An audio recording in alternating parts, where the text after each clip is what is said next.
ஓம் சக்தி குருவடி சரணம் திருவடி சரணம். ஆக்கமும் ஆன்மீகமும் ஒரு அற்புதமான தொழில்நேர்களே. ஒரு குட்டி கதை பார்ப்போம். ஒரு தடவை வெளிநாட்டவர் நம்ம ரமண மகரிஷி குருவை பார்க்க வந்திருக்காங்க.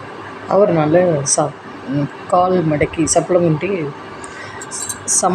போட்டு மடக்கி உட்கார முடியல, சம்பளம் முட்டி. இப்போ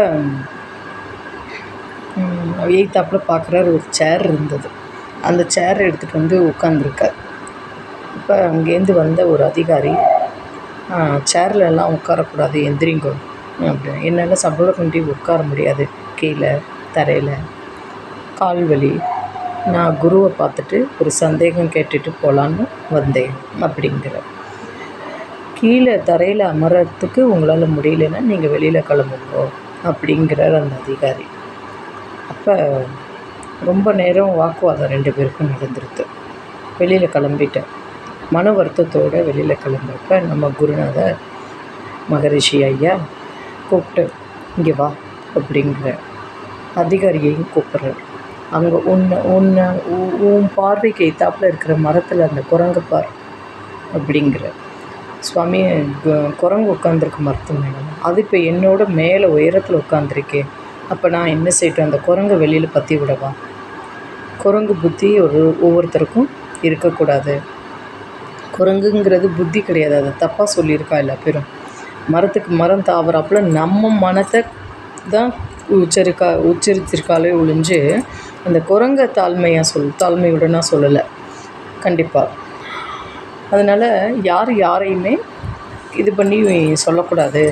இப்போ அது மேலே உட்காந்துருக்கு, நான் கீழே உட்காந்துருக்கேன், அப்போ அதை என்ன பண்ண போகிறேன் அப்படிங்கவும் அதிகாரி மன வருத்தத்தோடு அந்த வெளிநாட்டவர்கிட்ட மன்னிப்பு கேட்குறார்.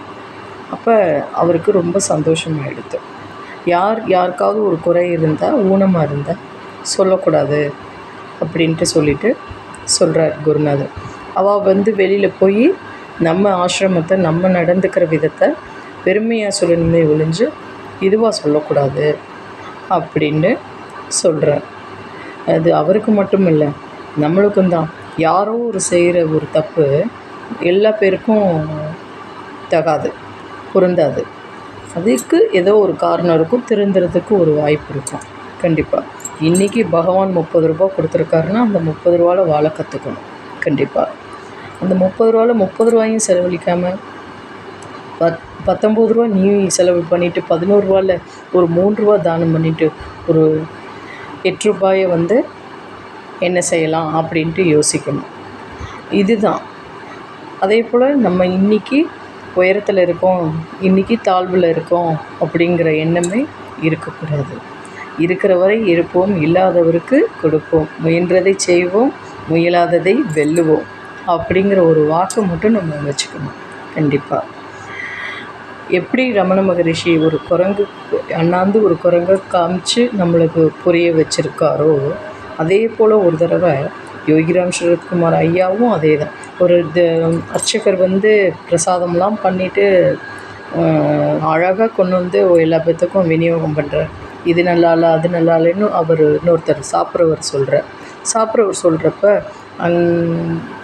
அந்த அர்ச்சகருக்கு மனம் ரொம்ப தாங்க முடியலை. அப்போ யோகிராம் சரத்குமார் அந்த புளியோதரையை சாப்பிட்டு, அந்த சக்கரை பொங்கலை சாப்பிட்டுட்டு, இது நல்லா இருக்கே, அது நல்லா இருக்கே, இப்போ நீ சாப்பிட்டுப்பாரு அப்படிங்கிறார். அப்போ தேவாமிர்தமாக இருக்குது. எப்படி ஒரு குருநாதர் கையில் வாங்கின்னு இருக்கிறது தேவாமிர்தம். அதே போல் நம்ம மனோபாவத்தை அவர் உணர்த்துறார் கண்டிப்பாக. பிரசாதம் என்பது உப்பு, புளி, காரம் எதுவுமே போடக்கூடாது. அதை அதனால தான் பிரசாதம். அதுவே தெய்வம் கரெக்டாக கொடுத்துருவார் ஒவ்வொரு சமயம் அது நல்லா இல்லை அப்படின்னா அது தெய்வத்தோட இது கண்டிப்பாக. ஆனால் குருநாதர் அதையும் எப்படி அழகாக சொல்லியிருக்கார். நல்லா இருக்குது, அந்த மனோபாவம் வரணும் கண்டிப்பாக. அப்படிங்கிறப்ப அந்த அர்ச்சகருக்கு ஒரு பொன் சிரிப்பு. இதுதான் வாழ்க்கை இயல்பு கண்டிப்பாக. நமஸ்காரம்.